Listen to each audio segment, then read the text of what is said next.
मेरे एक जानने वाले ने मुझसे सवाल किया कि यार इस मुल्क का क्या बनेगा। हमारा मुल्क यहाँ पे जा चुका है, इसके बाद किसका क्या बनेगा।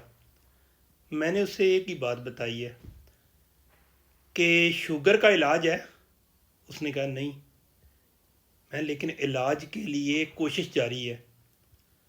मगर जिस बंदे को शुगर है ना, वो दवाई तो खाता है, लेकिन इसके बावजूद भी अगर उसने थोड़ी लंबे अरसे के लिए सेहतमंद रहना है और ज़िंदगी अपनी बरकरार रखनी है एक सेहतमंद इंसान के तौर पे, बेहतर इंसान के तौर पे, तो उसको एक्सरसाइज करनी पड़ेगी, उसको वॉक करनी पड़ेगी। अगर नहीं करेगा तो जल्दी चारपाई पे लेट जाएगा या मर जाएगा। और करता रहेगा तो आगे चलता रहेगा। यही मिसाल है हमारे मुल्क की। हमारे मुल्क में 24 से 25 करोड़ अवाम है, लेकिन 24 से 25 करोड़ अवाम में इस वक्त बेशक मुल्क के लिए एक पॉजिटिव सोच के साथ जिस पार्टी को आगे लाना चाहते थे, उसकी सोच के साथ बेशक 18 करोड़ बंदा है या 15 करोड़ बंदा है। लेकिन उसमें से 1 लाख, 2 लाख, 3 लाख बंदा अभी भी, इनके 25 करोड़ में से 2-3 लाख बंदा अभी भी अपने मुल्क के लिए एक सार्थक कोशिश कर रहा है कि कभी जेलों में जाता है, कभी जनाब मार खाता है, कभी अपने कारोबार तबाह कर लेता है, कभी और तरह की अजियत को फेस कर रहा है, कभी अपनी फैमिली के थ्रेट को फेस कर रहा है। वो बंदे ने मुझे कहा कि यार तुम कहना क्या चाहते हो। मैंने उन्हें उसे बताया कि जब तक ये 2 से 3 लाख बंदा अपनी कोशिश जारी रखेगा ना, यानी कि अपनी उम्मीद मायूस नहीं होगा कि हमने शुगर का इलाज ढूंढना है, तब तक ना अपनी वो मंजिल की तरफ 25 करोड़ अवाम को भी लेके चलते रहेंगे। याद रखें, इस 25 करोड़ अवाम के ड्राइवर वही 2 से 3 लाख बंदे हैं जो मुल्क के लिए एक पॉजिटिव सोच रखने की वजह से अपने आप को अजियत में डाल रहे हैं। और अगर ये 2 से 3 लाख बंदा 20 से 30 लाख हो गया ना, तो फिर शुगर का इलाज भी आ जाएगा और मुल्क में बेहतरी भी आ जाएगी। हमारे मुल्क का एक ही चीज़ रह गई है कि केपी के और पंजाब का ना, केपी के में लोग जो है ना काफ़ी ज़्यादा पॉजिटिव माइंड, एक जंगजू कौम के तौर पे ना अपने आप को अपीयर कर चुके हैं, वो साबित कर रहे हैं। लेकिन जब तक दोनों हाथों की ताली ना बजेगी तब तक कुछ नहीं होगा। लेकिन ये 2 से 3 लाख बंदे अपनी जब तक कोशिश जारी रखेंगे ना, इस मुल्क में बेहतरी रहेगी, मुल्क ये चलता रहेगा। जब इनकी हिम्मत हार गई ना, तो फिर मुल्क ख़त्म होगा। फिर जो है ना, आप चारपाई पे भी जाओगे और आपकी मौत भी वाक़ई हो सकती है। मौत नज़रिए की होती है, मौत सोच की होती है, मौत आज़ादी की होती है। इंसान चलते रहते हैं, लेकिन जब खुददारी मर जाती है ना, उसके बाद इसका कोई हल नहीं होता। हमें उन लोगों को सलूट करना चाहिए, सलाम करना चाहिए, दुआएं देनी चाहिए जो इस वक्त इस तरह की अजियत को बर्दाश्त कर रहे हैं और अपनों से ही अजियत फेस कर रहे हैं। ये लोग हैं जिनका नाम तारीख में लिखा जाएगा।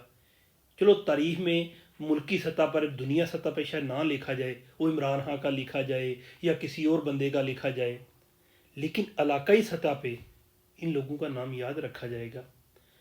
मैं इसकी एक एग्जांपल देता हूँ कि मेरे साथ ना एक हो चुका है कि जलालपुर जट्टा रोड टूटी हुई थी, सारा कुछ था, मैं इस पर काफ़ी वर्क कर रहा था। तो हुआ क्या कि मुझे मेरे घर वाले कहते यार क्या पागलों की तरह तुम रोड पे खड़े हो जाते हो, करते हो, इसका कुछ नहीं बनना, इलेक्शन होंगे, इलेक्शन बाद बजट आएगा, उसके बाद वो देखेंगे, कुछ नहीं हो सकता। लेकिन मेरे अंदर मेरे वालिद की एक बात याद अभी तक थी कि हाँ भाई पुत्र, जरा सब तो मुश्किल काम होंगे, सब तो आसान काम होंगे। तो इस मैं मुश्किल तरीन जरा ना टास्क लैके इस काम तो किया। होया कि पहला मैं कला खलोंदा सा, अकेला खड़ा होता था, फिर मेरे साथ बंदे खड़े होने शुरू हो गए, फिर जलालपुर जट्टा से कुछ दोस्त हो गए, जिस तरह अली नाम है, अली मैर हो गया, वकास हो गए। मैं नाम इसलिए बता रहा हूँ कि मेरे लिए वो काबिल फ़ख्र हैं कि जिन्होंने मुझे एक हौसला दिया कि हाँ भाई तुमने जो जुस्तजू कर रहे हो तुम अकेले नहीं हो। और फिर हुआ क्या कि इस वक्त हम बड़े सुकून के साथ गुजरात जा सकते हैं। बेशक आधा मुकम्मल हुआ, लेकिन हमें कुछ मिल गया। मेरा ये एग्जाम्पल कोट करने का मकसद ये था کہ ہم نے جب تک اس کا علاج دریافت کرنے کے لیے نا اپنی کوشش جاری نہیں نہ رکھنی، فزیکلی پریکٹس، ایکسرسائز، واک، اس وقت تک ہم اس ملک میں تبدیلی نہیں لا سکتے۔ یہ جو ہمارے خاموش مجاہد ہیں نا، جو ہم دور سے بس کلیپنگ کر کے ان کو اپریشیٹ کرتے ہیں، یہی لوگ ہمارے خیرخواہ ہیں۔ ان لوگوں کی سپورٹ یہ نہیں ہے کہ تالیاں بجانا، ان کے ساتھ کھڑا ہونا ہوگا، ورنہ ہم ترقی نہیں کر سکتے۔ یہ ہمارا ملک ہے، اور یہ ہمارے ملک میں ہی ہم کے ساتھ ظلم ہو رہے ہیں۔ کون ظلم کر رہا ہے؟ پتہ ہے کون کر رہا ہے؟ جن کا ہم نام نہیں لے سکتے۔ پتہ ہے اس کی وجہ کیا ہے؟ اس کی وجہ یہی ہے کہ ہمارے اندر ایک خوف پیدا ہو چکا ہے، ہم بٹ چکے ہیں۔ ہم دیکھتے ہیں کہ کوئی بندہ باہر نکلے اور ہم اس کی بس کلیپنگ کریں، اس کا ساتھ کھڑا نہ ہوں۔ یہ مشکل ترین مرحلہ ہے، اس میں کھڑا ہونا ہوگا۔ اس شوگر سے بھی سخت بیماری ہے، جو کہ ایک فرد کو لپیٹ میں نہیں لے گی، بلکہ آپ کے خاندان کو لپیٹ میں لے لے گی۔ سب سے زیادہ عزیز خاندان ہی ہوتا ہے۔ خاندان میں اولاد بھی ہوتی ہے، ماں باپ بھی ہوتے ہیں، بیوی بھی ہوتی ہے، خامد بھی ہوتا ہے۔ سوچیں اس بات پہ۔ اگر ہم نے کامیابی لینی ہے نا، تو ہمیں ان خاموش مجاہدین کے ساتھ کھڑا ہونا ہوگا۔ یہ میں بات آج بڑی لمبی اور میرا سب سے لمبا ولاگ ہے،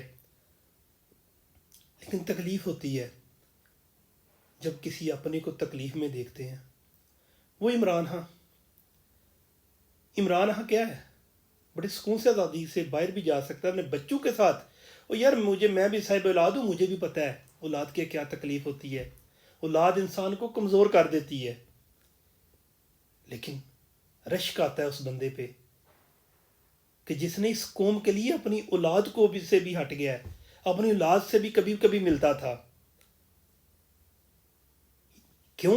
کیونکہ لیڈر کی اولاد فقط اس کے 2 بچے نہیں ہیں، لیڈر کی اولاد اس کی 24 کروڑ عوام ہے جس کے لیے وہ قربانی دے رہا ہے۔ ابھی بھی سوچیں، ابھی بھی ہم ان لوگوں کے ساتھ کھڑے، یار کوشش کریں، تھوڑا تھوڑا چلنے کی کوشش کریں، تھوڑا تھوڑا چلیں، آپ ایڈجسٹ ہو جاؤ گے۔